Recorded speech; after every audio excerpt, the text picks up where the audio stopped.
Hi, and welcome to this edition of the Von Karman series. I'm Nikki Weirick from JPL's Communications and Education Directorate, and it is an honor to be your host for our talk, Lasers in Space, How NASA's New Technology Could Revolutionize Deep Space Communications. The Deep Space Optical Communications, or DSOC experiment, is a technology demonstration that uses lasers for communication and was launched aboard NASA's Psyche mission in October of 2023. It has successfully transmitted data using laser communications for the first time beyond the moon and more recently from Mars orbit. Although the milestones of DSOC are new, use of optical communications has been around for some time. We'll talk more about how this is revolutionizing deep space communication, but first, let's meet our co-host bringing us your viewer questions. Coming to us live from the home of NASA's Deep Space Network and JPL's Spaceflight Operations Facility is Dr. Ian O'Neill, JPL Media Relations Specialist. Hi, Ian. Hey, Nikki. Yeah, I just wanted to remind you that as we chat about this awesome new space technology, that NASA is your space agency. So we want you to be involved in the conversation. So if you're watching on YouTube, LinkedIn, X.com, be sure to leave your questions for Angel and Joe in the chat. And our awesome social media team will jump to your questions, hopefully bring them into the conversation. But if the chat box doesn't appear, as it sometimes does, make sure you refresh your page and it should appear. To learn more about DSOC and optical communications after tonight's conversation, check out the link on your screen, go.nasa.gov/DSOC. Back to you, Nikki. Thanks, Ian. We're so glad you're here today with us. We'll come back to you for a bit for those viewer questions. And as a reminder to our audience, all of you watching, if we do run into any technical difficulties, please be patient with us and stick with us. We will get them sorted out as soon as we can. So now let's meet our two speakers for this discussion. Dr. Joseph Kovalik, DSOC Flight Integration and Test Lead. Hi, Joe. Hi, Nikki. Nice to be here. Thanks for being with us. And our second speaker, Dr. Angel E. Velasco, DSOC Ground Laser Transmitter Lead. Hi, Angel. Hi, Nikki. How are you? Great. It's great to have both of you with us. For our conversation tonight, we're actually going to start with Angel. So, Angel, what is Deep Space Optical Communications?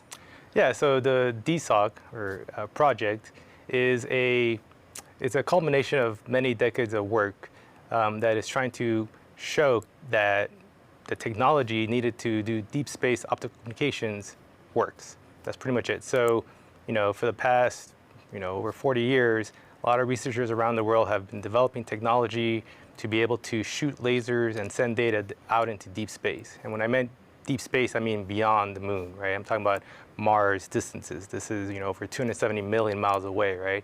And so once you kind of go beyond the moon, the requirements to be able to do such technology gets pretty hard. And so, we've reached a point now where we have the technology, we have better lasers, better telescopes, better cameras.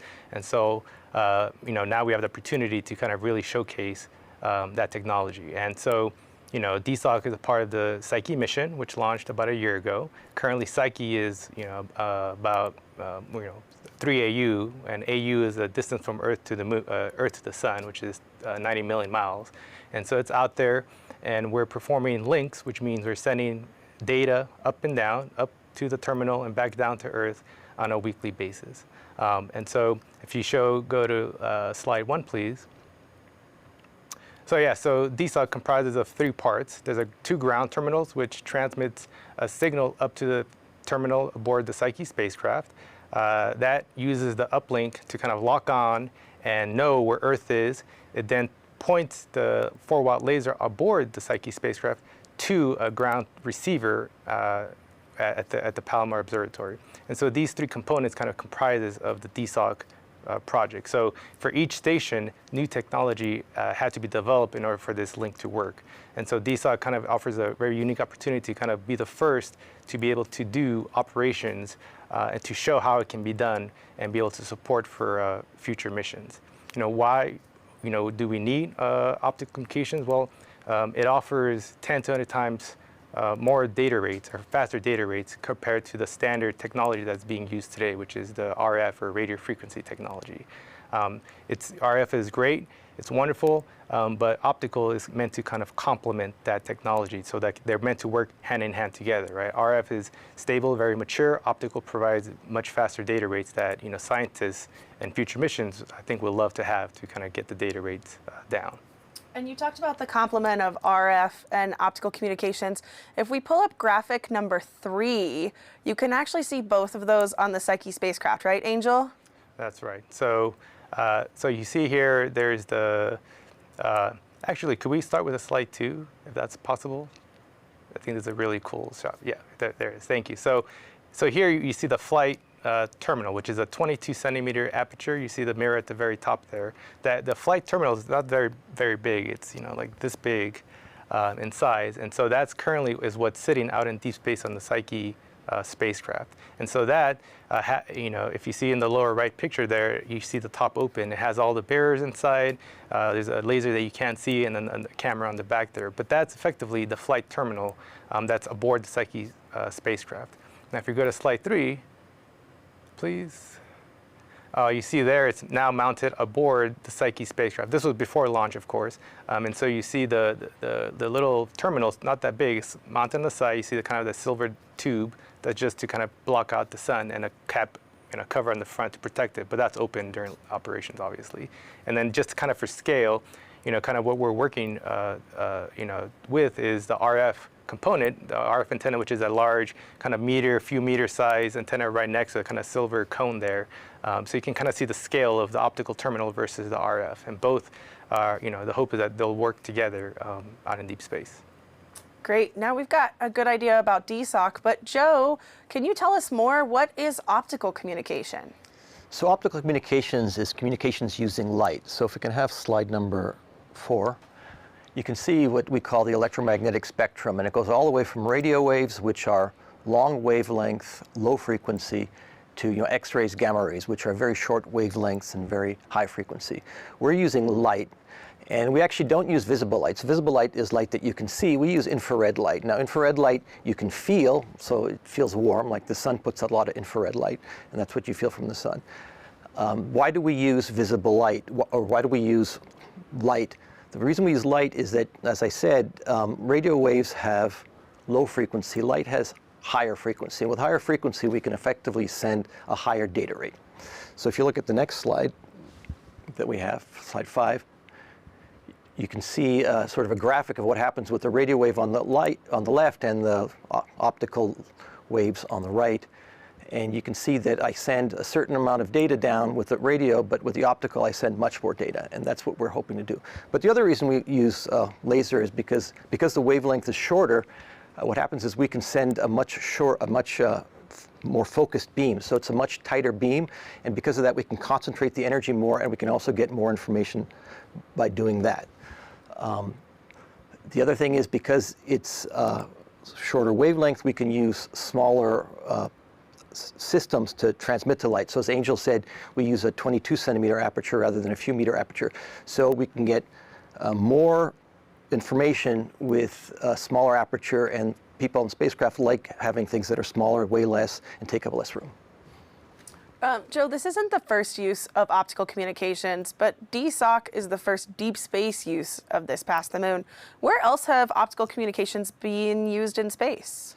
So if we can have slide 6. So here was one experiment, and this was done from two experiments actually done from a low Earth orbit. Now, low Earth orbit, the satellite is going around the Earth quite quickly, so we can only see it go by us for maybe about 10 minutes from when it rises above the horizon to when it sets.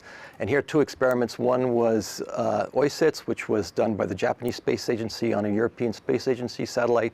And the other one was OPALS that was done from the space station. And these were all downlinks done to our ground station, JPL's ground station at Table Mountain. The next slide. So here is longer distance. This is LCRD, which stands for the Laser Communications Relay Demonstration. And this satellite is at a geostationary orbit, which means that it always stays at the same position in the sky from where we're looking at in the ground.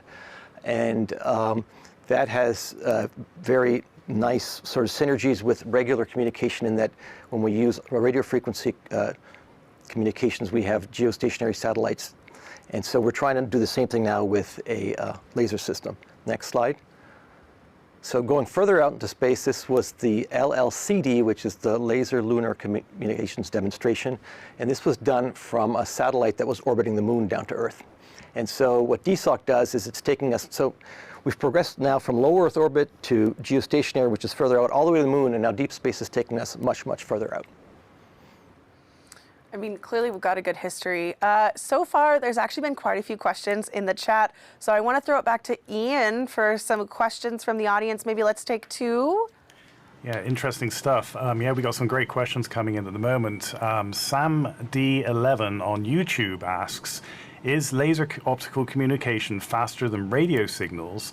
And what limitations is DSOC subject to? And I think that can probably go to Joe. So that's a good question because people get confused when we say higher data rate. So both radio waves and light waves travel at the speed of light. That's fixed. What the optical does is it lets us send more volume. So in a given amount of, so if I send out, you can take a packet of information from far away. It takes the same amount of time for that packet to arrive at the Earth. But I can send a bigger packet over the light wave than I can over the radio wave. And the limitations are sort of like the standard limitations you have for any communication system. It's how much power I can transmit, and that then is related to how narrow a beam I can send. It's also how well I can point the spacecraft, and these are all things that are taken into consideration of the design. Right now, we are using DSOC to sort of measure the performance, and for the next generation, we can optimize the design based on what we learn. Great stuff. And I suppose this is kind of related, and this can go to Angel. My favorite Martian on X asks, is deep space laser communication affected by the curvature of space and gravitational lensing? That's a very good question. So gravitational lensing is if there's a large body of mass kind of between the observer and the source, right? And so that, as a star, you're probably thinking of a starlight as it goes through, black hole or past a black hole, it'll kind of curve and kind of appear as if there's two images. But with Deep Space Optical Comm, we don't really have large, masses of gravitational sources of mass out there in the solar system. So unfortunately, we don't have to kind of deal with that at the moment. Good. Avoid it, because we're not doing it just yet. I like that answer. So we're going to jump back into some more questions with Angel, but please keep asking your questions in the chat. We'll come back to you a little bit later. Thank you, Ian. Angel, can you tell us more about the specifics of how DSOC works? Yeah. So let's kind of start when DSOC started. Let's pull up slide 9, please. So, like I said, Psyche or DSOC is a payload on the Psyche spacecraft. Psyche launched a little less than a year ago, back on Friday the 13th, October 2023. So, launched successfully, and Psyche has a 6-year mission or 6-year cruise phase where it has to before it reaches Psyche, the asteroid. DSOC is main mission is during the first 2 years of the 6 years, and so what DSOC is effectively doing is once a week, we'll turn on our lasers and then just transmit data up and down with the terminal on the Psyche spacecraft, just kind of testing, different data rates, different, conditions, just so we can understand the science better. And ultimately, what we're trying to do is really, kind of compare, the experiment with the theory, right? This is kind of where the rubber hits the road, where we're finally, we are the first mission to kind of go beyond the moon to kind of really demonstrate these links. And so it's kind of awesome to see data kind of come in and just really sync up with what we're seeing here. So if we can go to slide, the next slide, please, 10. And so, like I said earlier, DSOC is composed of three parts. There's 2 on the ground and 1 out on Psyche. And so we have to have a transmitter to send signal up. That's at the ground laser transmitter at the Table Mountain facility. That's behind us in the San Gabriel Mountains. That has a 1-meter aperture telescope, which is about 3 feet wide. That sends out about 3 to 5 kilowatts of laser power at 1064 nanometers. So that's in the infrared, so you can't see, that's invisible to the eye. We shoot that. We need that much power because Psyche is so far away. Right now it's over 270 million miles away. By the time it gets there, the signal is so faint. but we have some special camera on the flight terminal that sees it, locks onto it. Psyche, the terminal, then uses that as a pointing reference to know where to point to the receiver. And so then it directs its laser. It's 4-watt laser. It only has 4 watts of laser power. And then it then sends, goes through space before it hits the receiver at the Palomar Observatory. And there we have a giant 5-meter telescope with the Hale telescope that receives all those faint bits of photons from deep space. And then we have a receiver that then decodes the messages and gets back pictures, videos, whatever we sent down.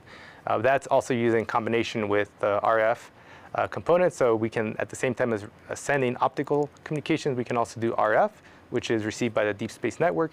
And then we also have the Mission Operations Center at JPL, which kind of coordinates the whole thing there. So what has DSOC accomplished so far? Yeah, so we can pull up the next slide, please. Yeah, so NASA, how we kind of define the success for NASA is we have four criteria here. These are kind of very general. One, we had to demonstrate that all the hardware worked on Earth before launch. So we made sure we did a whole bunch of tests just to satisfy that, yep, we think everything's going to work. So that was done. The other two, which was kind of after launch, was meant to show that we could, in fact, send data on the uplink up to the satellite and on the downlink back to Earth. And so these requirements were dependent on how far away Psyche was. And so, when we kind of the yardstick that we use is Mars, right? Because ultimately we want to use a future deep space optical comm terminal for a Mars mission, to support maybe astronauts going to Mars or or maybe to the moon, right? And so so we define certain requirements. So at Mars' closest range, which is at 0.37 AU, or about 35 million miles, we were able to do about 267 megabits per second, which is comparable to what you get here on your home internet at home. But now, we did it over tens of million miles away. And then when Mars is the furthest from Earth, there we were able to do 8 megabits per second, which is still 10 times better than what the RF can do. The last check mark that we can do, that we need to kind of check off, is to, it's great that the technology works, but it also needs to last, right? And so, to be able to support future missions, being able to last more than a year is very beneficial. So that's the last one that we're going to check off, which is going to happen on November 4th. So a couple weeks, we're hoping to check out the last one, and that'll be official success. But the overarching, point of DSOC is that we really want to convey that it works. A lot of decades of people thinking about it, studying it, developing technology, and it's awesome to kind of finally get to the point where we can tell everyone, yep, it works, and it can be used for future missions. And Angel, for your first big test of DSOC, the team had preloaded a video on the spacecraft that was transmitted to Earth. Can you tell us about this successful transmission? Yeah, this actually happened back in December. So before launch, we uploaded a number of videos and images onto the spacecraft just to have on memory before launch.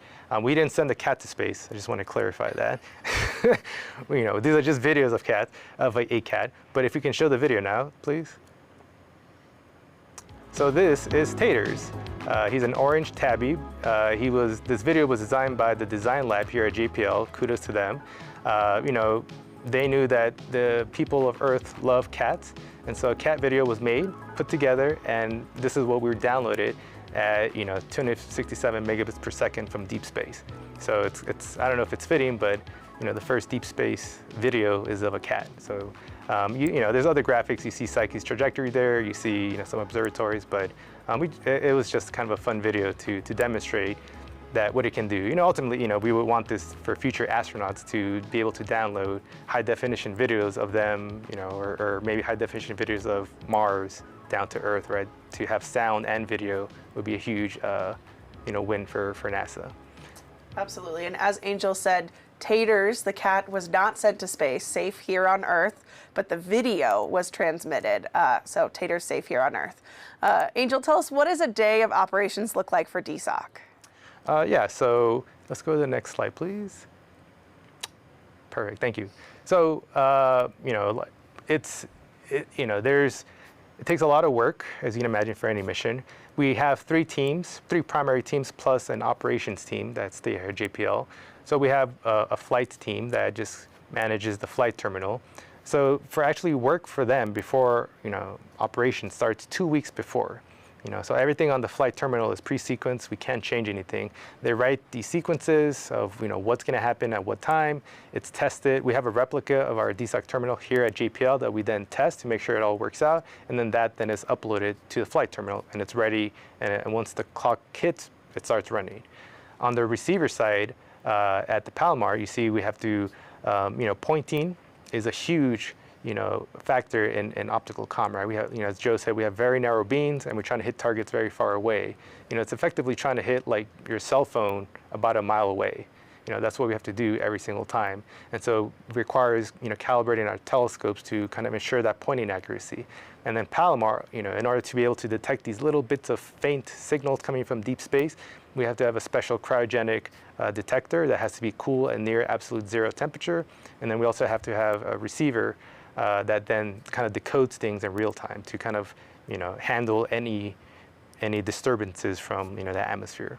And so that needs to be prepared before it passes. And then at the ground laser transmitter at Table Mountain, we're transmitting kilowatts of laser out into space, right? So, we have to make sure that our mirrors can handle it, so we clean. We have to make sure that we don't hit airplanes. We're next to LA, so LAX is right next to us, so there's tons of airplanes and satellites that fly over us. So we have to turn off the laser every single time it passes by. So these 3 teams need to work together during an operation so that we can continuously have a laser that transmits to Psyche, and then Psyche can then receive it back down to Earth. And so these passes are, about 2 to 8 hours long each. So it's just 2 to 8 hours of just a laser just constantly going up and a laser constantly coming down.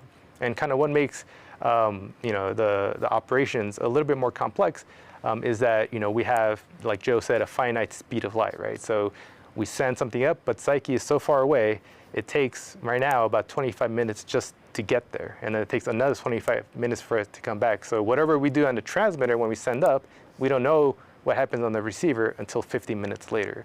And so that requires us kind of, understanding, just keeping that and during our operations. So folks online have been asking a ton of questions. Ian, I want to throw it back to you for a couple of those. What are they asking? Yeah, I just want to say the Taters video, or Taters video, depending on which side of the Atlantic you come from, was one of my favorite things to work on at JPL. So yeah, kudos to the design lab team. They did a great job on that. Okay, so we actually have a question kind of related to what you just said, Angel. We have a question from Muntanu. Sorry if I'm butchering that, on LinkedIn. What power does such laser have? So I suppose, how powerful is the uplink laser, and how powerful is the downlink laser?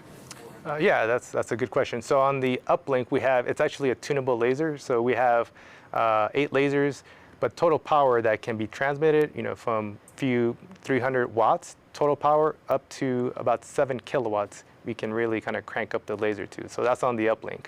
On the downlink from Psyche back down to Earth, it's a 4-watt laser. But again, that's tunable. So we can tune it from 2 watts, a half a watt up to about 4 watts. So for the first half of the mission, we were at 2 watts. Wow. Very cool stuff. And I've got a question I've actually been pondering for a while now, and this is probably a good one for Joe. James Webb Discoveries on LinkedIn asks, how does the DSOC system mitigate the effects of space weather or cosmic interference, such as solar flares or radiation, which could potentially disrupt the laser communication signal? So the solar radiation, sort of particle radiation you're talking about, doesn't really affect us. What it does affect, though, however, is the flight electronics, so it can damage the flight electronics. And also our laser on the spacecraft, it's a fiber-based laser, so it uses fiber optics inside it, and the fiber optics can get damaged by the radiation too. So these are things that we actually worried about, and a lot of research was done, for example, to come up with the right kind of fiber that doesn't get damaged by solar flare radiation. Great stuff. Thanks, Ian. And Joe, I actually have a follow-up question sort of along the same lines. That particular question was talking about space challenges, but what are some of the challenges of laser and optical communications, and how do you overcome them? Okay, so as I said, this is optical communication. And as we know, when we have clouds, the optical communication doesn't work. The clouds block the laser beam from going through. So if we have clouds, we can't do optical communications. There's a challenge. So if you look at slide 14, you can see what the sky looks up above Table Mountain and Palomar, so our transmit and receive. And there's a day that's cloudy, we're probably not going to get good optical communications. If you look at the next slide, 15, people have done studies as to how often we have clouds, how thick they are, can they really block the laser beam. And you'll see that, so 50% of the time we actually have pretty good clear skies. And then another over 30% of the time we have thin overhead clouds. So depending on how thin they are and where they are, we can sometimes even get the laser beams through that. So the atmosphere is one of our big challenges. And as you know, if you ever look at stars, stars twinkle. Now, you know, the sun is a star, and we know the sun doesn't twinkle. I mean, the sun doesn't turn on and off. So why is the light turning on and off? It's because of the atmosphere. And so laser beams going through the atmosphere have the same effect, and that, of course, affects our ability to communicate, because having the laser beam turn on and off means that we can't transmit information when the laser beam's off. So we have to come up with ways to deal with that. One of the ways we deal with that is by trying to have less atmosphere by putting our telescopes up on top of mountains, just like astronomers do. So for example, you know, if you're in LA and you're in the springtime and you get a nice marine layer and you see nothing but fog, you're at Table Mountain, it's clear skies. So another challenge is, because we're using optical, we have to use optical telescopes. And radio frequency telescopes, you see them everywhere. They're big. They're left outside in the rain. People don't worry so much about damage to them. Optical telescopes, made of glass. They have to be finely polished and have very good coatings on them to be able to reflect the laser light. And so they need to be treated with a lot more care. So in terms of a facility, it's a lot harder to build it. It's a lot harder to build a big mirror that is of good quality compared to a big radio telescope. And the other challenge, of course, is that there's just not that many telescopes available to do optical communications. To do deep space optical communications, we'd like as big a telescope as we can get. So we use 5-meter Palomar. We'd actually like to use 10-meter telescopes. There's just not that many 10-meter telescopes around to use it.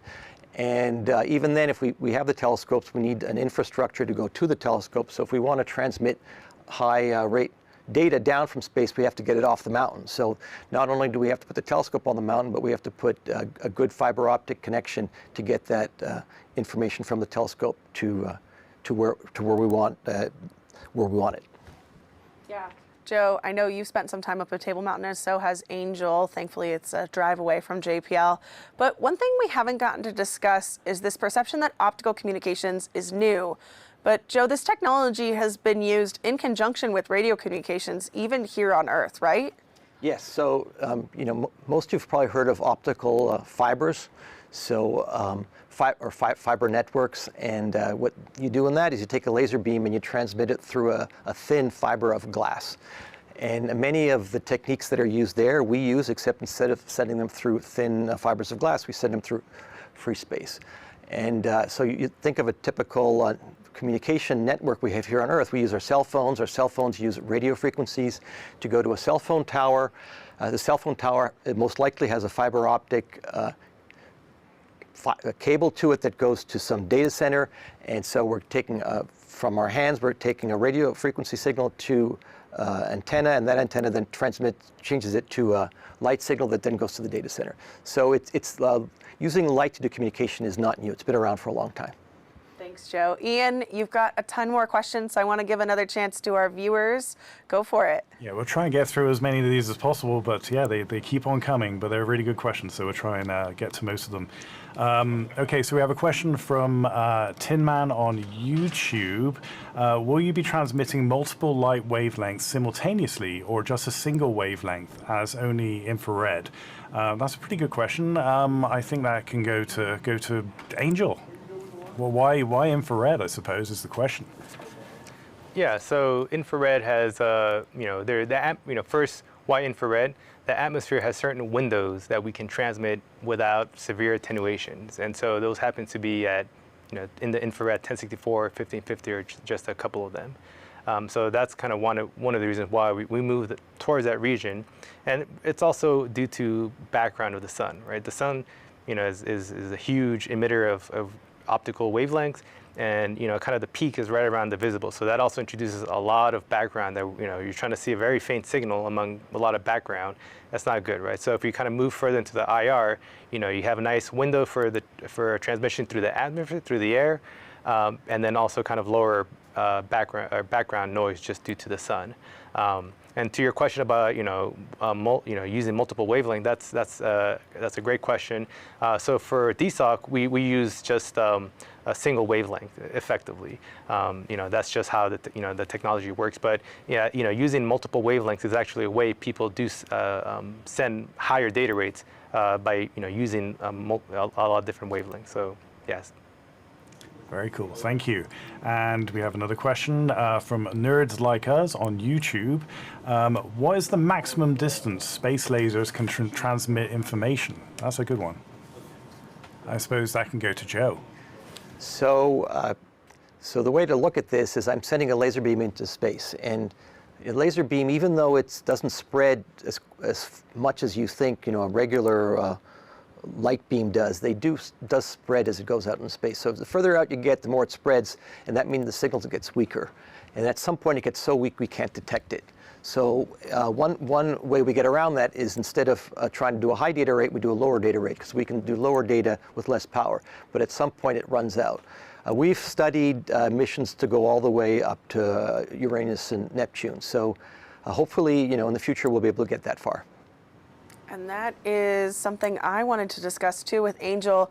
We're talking about, all of the possibilities for optical communications, but Angel, what is next for DSOC? Yeah, so, DSOC started about last November, and about July of this year, we enter what we call solar conjunction. So Psyche is now moving kind of close to the sun and around it, and that just kind of limits our ability to do links with it. And so that kind of defined the first half of DSOC. So there we were able to, kind of work out operations, work out the bugs. We were able to meet most of our requirements, meet these, the 267 megabits per second, all that data rate. So after solar conjunction in December, we're going to kind of, Psyche before was moving further from Earth. Psyche is going to start coming back to Earth. That's just part of its natural trajectory. And so we're actually going to start repeating a lot of the links at the same distances. What's going to be kind of interesting now is, we actually can have the ability to turn up the power. So originally the first half we were at 2 watts of laser power on the downlink. Now we're going to go up to 4 watts of laser power, as well as explore some new data rates. So doing that will allow us to kind of increase, even kind of bump up more higher data rates at far distances. So that's going to be exciting to kind of even try to break our own records per se from the first half. The second half is to kind of start. We have there's other interests around the world, right? So to kind of have a future for deep space optical comm for any mission, we'll need multiple ground sites all around the world, similar to the DSN, which is for the RF. And so ESA actually has, if we can pull up slide 16, please. ESA has shown interest in actually building up kind of their own ground terminals to support a deep space mission. So currently they're building a ground laser transmitter at I forget the name. I will not try to say it to offend anyone, but it's in Greece. And then the receiver is at Helmos, which is within also Greece as well. And so they're planning to transmit and be able to receive as well. And the hope is that by summer of 2025, they'll be ready and be able to actually close links with our DSOC flight terminal on board Psyche. So that's going to be exciting when that time comes. Looks like a bright future for DSOC, but Joe, what does the future hold for this technology of optical communications? So in some sense, the future is now. Right now, there are satellite networks that use lasers to communicate. So the individual satellites communicate with each other using lasers. So that's something that's being done commercially. But in terms of sort of more what NASA cares about, the Orion mission, which is going to have astronauts on it, there is going to be a laser terminal on that space capsule. And from that, so this is going to the moon, and so from that space capsule, we'll be able to have astronauts give us live high-definition video. So no more grainy black and white from the moon, but high-definition color video. Fantastic. We're looking forward to that. You can think more in the future of if we have another Mars mission, we can put a high-definition video camera there, and we'll actually be able to take high-definition video of of the dust storms that we get on Mars. Right now, we can only take individual pictures and slowly send each picture back to Earth and try to piece something together, but now we'll have live video. But even more exciting is that currently when people design instruments for deep space missions, they're given a certain amount of data that they're allowed to transmit. And that's limited by the radio frequency communication systems they use now. With this, we can give people maybe 10, 100 times more data available that they can send. So people will be able to design instruments to do a lot more complicated experiments, take a lot more data, and hopefully discover new things. And that's what we're really looking forward to. And we can see an artist rendition of what Joe was talking about, these human missions like Artemis's Orion, in the next graphic. So if we could pull that up, please. That just kind of gives us an idea of what Joe was talking about there, not just for humans going to space and potentially using this technology, but also, like Joe was saying, for those new types of instruments as well. But I want to talk to both of you. You have mentioned a lot of great information about DSOC, but one thing that I know really matters to you both is the amount of team effort that goes into this incredible technology demonstration. So Joe, let's start with you and let's bring up the next graphic to kind of show the folks at home that team that we're talking about. So DSOC is sort of a unique space terminal. It has lasers on it. It has optics. It both transmits and receives light. It's got communications interfaces, high data communications interfaces. It's got very, very good pointing control systems in it. And these things are all put together on something that has to go into deep space and survive the environment of deep space. And this is something, where it took a team of a lot of people. You have experts in all these different disciplines to come together and make this happen. And one of the particular challenges for DSOC was that just when the flight hardware started to arrive and had to be assembled and tested was when COVID struck.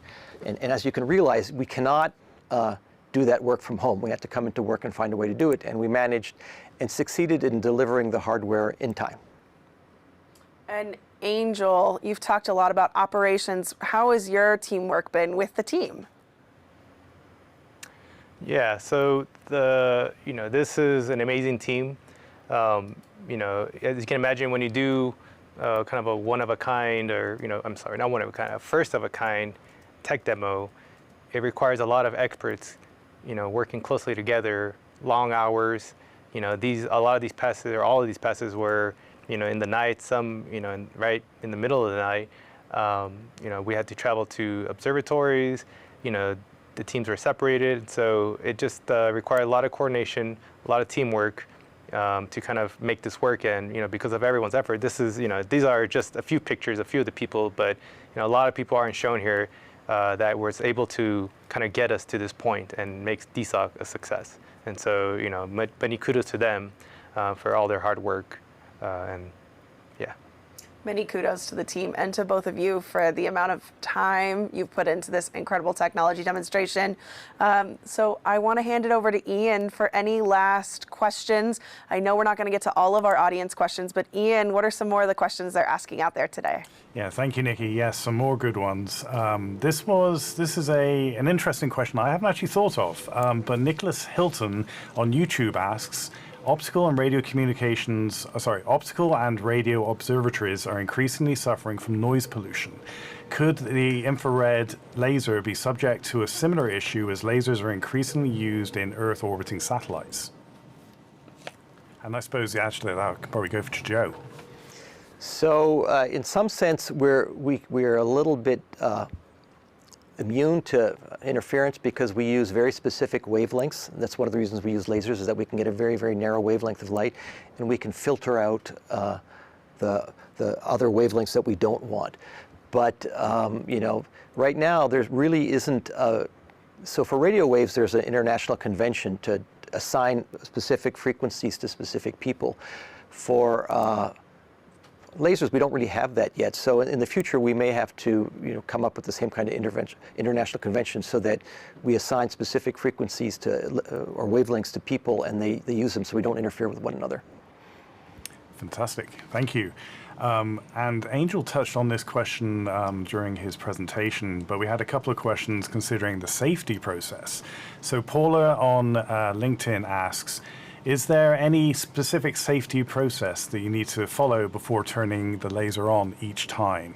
And related to that, Don D on YouTube asks, what would happen if the laser hit a plane or something else? I think that's a good one for Angel. Yeah. Right. So every single time, the first is, what do we do before turning on the laser? So, safety is the utmost for the DSOC project.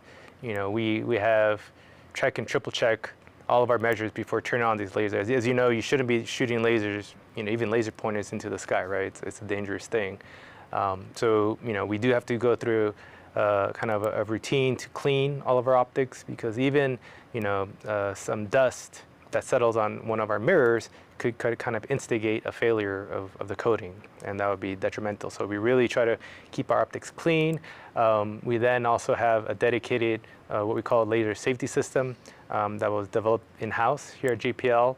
These don't exist, that actually kind of monitors airplanes out in space while we're transmitting a laser. And if it detects any airplane that thinks it'll cross the laser, it'll actually shut the laser off automatically to let the airplane pass, and then it'll turn on again and we'll kind of keep transmitting. And this is also done for satellites as well, because we don't want to illuminate another foreign satellite and cause an international incident. So we really try to avoid illumination using this system. Now, the other question, which was, I forget. Oh, if it like aircraft considerations. If we illuminated an aircraft, what would happen to the aircraft? That's a very good question. We've done lots of calculations, and the answer it's a little bit unclear. Ultimately what we think is the biggest concern is the safety actually of the passengers. Because the airplane is moving so fast relative to the beam that actually exposure to the laser is to actually inflict damage to the airplane is very unlikely. But what could potentially happen is, someone could be looking at the window right down at, the laser beam right at the wrong time and could get illuminated, and now they may have some eye damage. And that would be considerably bad if it was a pilot, right? Because then the whole airplane could be in danger. And so, it's a low likelihood of all these kind of meeting, kind of lining up. But, because of that, we really just take ultra precaution of don't even try illuminating an airplane. We just turn it off and let the airplane fly by. Excellent stuff. Thank you. And I have like an encryption question, I think, from G. Hillerton on YouTube. Are there also cryptographic challenges connected to DSOC, and I suppose for laser communications in general? So, Joe, do you have an answer for that?